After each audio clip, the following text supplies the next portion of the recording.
There are two clocks running in the Middle East tonight, and most of the Western press is only counting one of them. The first clock is in Islamabad. The Iran-United States ceasefire expires Wednesday at midnight, Washington time. The second, Dr. Roxolana, could you walk our viewers through what Iran actually offered back in 2015 at JCPOA and even last year in 2025?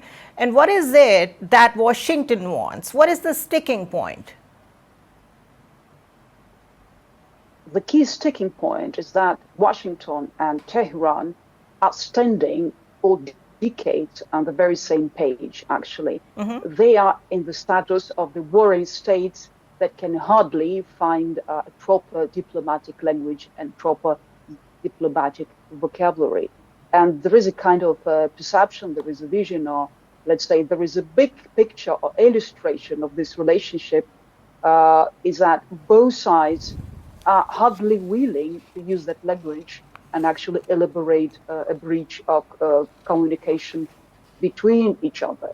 But at the same time, this kind of stressful position in regard to the nuclear program of Iran that has been actually dwelling in the global affairs agenda for the last 40 years and has been representing an annoying point for Israel and, of course, directly and indirectly to the United States, because we all know that the United States and Israel are very close partners, and no matter how hard they will try to actually deny that kind of partnership, this partnership has been staying really firm since the day of foundation of Israel in 1947. Right. That's why I think that those kind of exchange modes of 10 points of negotiation, 15 points of negotiation from American side or from Tehran side, actually it's a kind of manipulation of the same patterns. So it's really hard to see some kind of blank space or the gap that we can jump inside and start actually constructing a new form of narrative. Right. The Arms Control Association's April report argues that Steve Witkoff was technically unprepared. He misunderstood the Tehran research reactor. He misread Iran's enrichment proposal as bad faith when it was based on needs assessment for planned civilian reactors. I'm reading it from a New York Times report. And it also says that he mistook Iran's insistence on sovereign NPT enrichment rights as deception. If the lead American negotiator could not read the proposal in the right manner, is this a technical failure or is it a political one? I actually would prefer to expand the context of your question.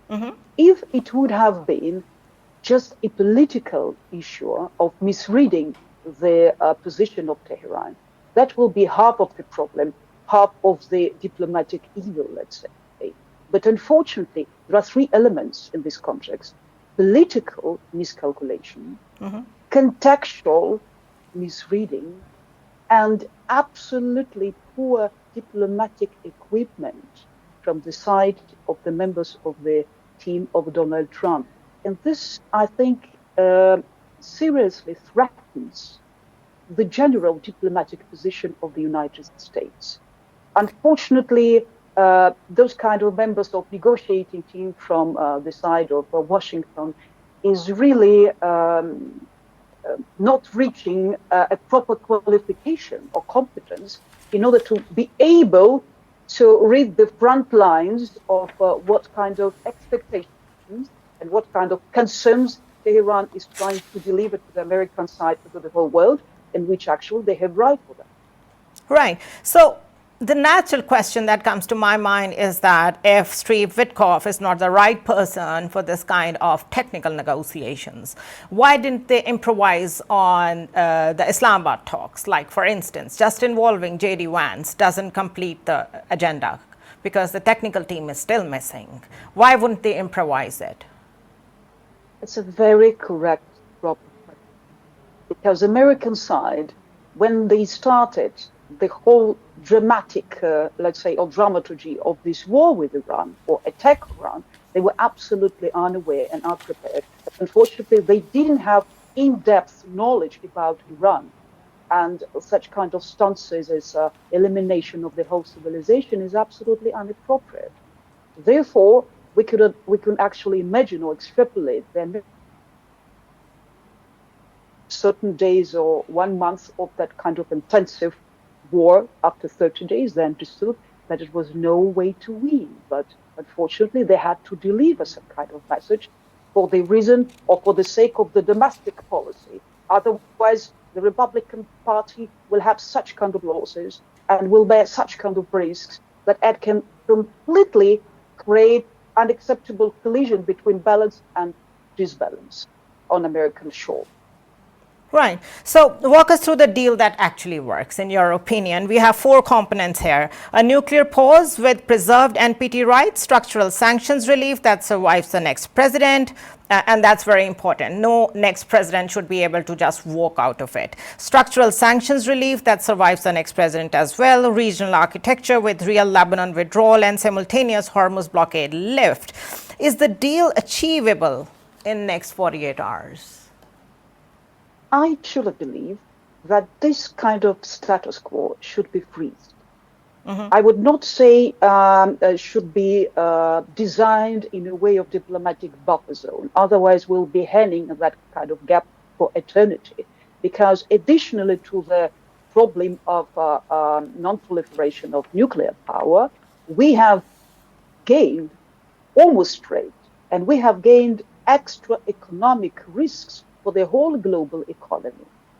And we have gained extra parties like in the region. So now we're actually having a very serious, complex situation that can be not sealed down or signed just by one agreement. That will be too easy.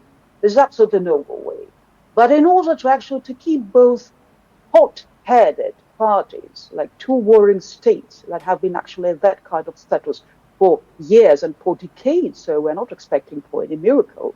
But for Pakistan, we should mention this is a magic hour because the delta waves of the global affairs diplomacy has perfectly matched the beta waves of diplomatic compatibility of Pakistan. That's why I think there are 3 elements that can really serve in order to preserve and to freeze that conflict. Maybe to sign not an agreement, but some kind of framework to agree upon. Framework, some framework. Absolutely. That can actually keep the gateway, for further communication. That's important actually to freeze the ceasefire. Absolutely. And to preserve the results that have been reached up to this moment. Right. Do you think the obstacle is the Israeli factor, an overriding factor in all this? I think we can say that there is a local Israel and there is a global Israel. So the question mark is that which Israel do we mean? Because I've got in a kind of perception, that Israel, since its inception, has been always created conflicts, wars, etc. But it always preferred to create that kind of conflicts through the third party. So it's important to actually to jump over that risky moment that we're experiencing now, actually, and not to weaponize Israel with additional or with a kind of extra diplomatic surplus or attention. I think we should diminish the importance of Israel in order to not to give extra oxygen or extra opportunity or strategic relevance for Israel. That's why I think it's really crucial that Pakistan has reached a certain limitation room, because the diplomatic room is limited just up to Israel is not in the conflicts at the moment. This is really important achievement. Right. Dr. Roxolana Zigon, thank you so much for joining us. It was a pleasure having you on our show. So here is what we have established in this segment. The deal exists.